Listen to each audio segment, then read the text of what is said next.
Well, police testimony can put a criminal suspect behind bars, but some cops are too risky for prosecutors to put on the witness stand. Supreme Court rulings call for police departments to identify officers whose credibility has been called into question. WDSU Investigates recently looked into whether the NOPD keeps tabs on issues within its ranks. Chief Investigative Reporter Greg LaRose has that story. Months ago, the Orleans Parish District Attorney raised concerns with how the NOPD handles evidence and forwards police reports. The DA's office says these problems have forced prosecutors to drop some of its cases against accused suspects. First Assistant DA Grayman Martin detailed what he called systemic issues in an email message to Deputy Chief Otha Sandifer. He mentions how officers failed to log evidence properly and how their testimony in court sometimes differs from what their body cam video reveals. The message also mentions a lack of updates from NOPD to a Giglio list. This list is how the DA and U.S. Attorney keep track of which cops might face severe scrutiny when they're put on the witness stand. To end up on the list, an officer most likely faced some sort of discipline for problems on the job. There's a whole lot of potential reasons why an officer could be on that list and not know about it. Eric Hessler is an attorney for the Police Association of New Orleans. He asked the NOPD for a copy of the Giglio list to make sure the cops on it had good reason to be included.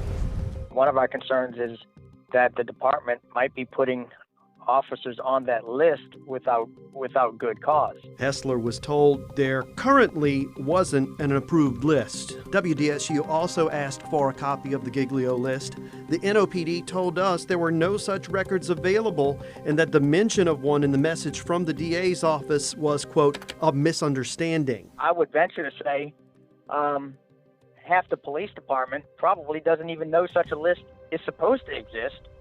Or has existed. We asked the DA's office about the Giglio list and concerns Grayman Martin raised, and we were told the message is part of an ongoing dialogue between prosecutors and police, one that includes frank discussions. We also asked the DA for its copy of the list. We were given a spreadsheet of every NOPD officer who's had a complaint filed against them, regardless of whether the complaint was valid. There are about 1,200 names on the list, which goes back 4 years. About half those officers, including some who no longer work for NOPD, had substantiated complaints. We should add that just because their names are on the DA's list, these officers haven't been ruled out as potential court witnesses, and their complaint history doesn't have to be shared with defense attorneys. Obviously, there should have been a list. I have indications that there was a list, and I would hate to think that the department would not have a hard copy of such a list available.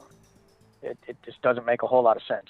We weren't told how the police department has responded to the DA's concerns, but a December 1st email from the deputy chief to NOPD leadership asks for someone to be assigned to make sure corrective actions are taken.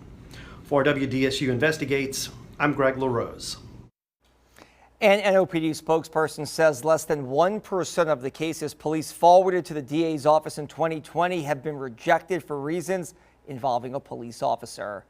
You can read much more about issues the DA raised with police investigations right now at WDSU.com and on our smartphone app.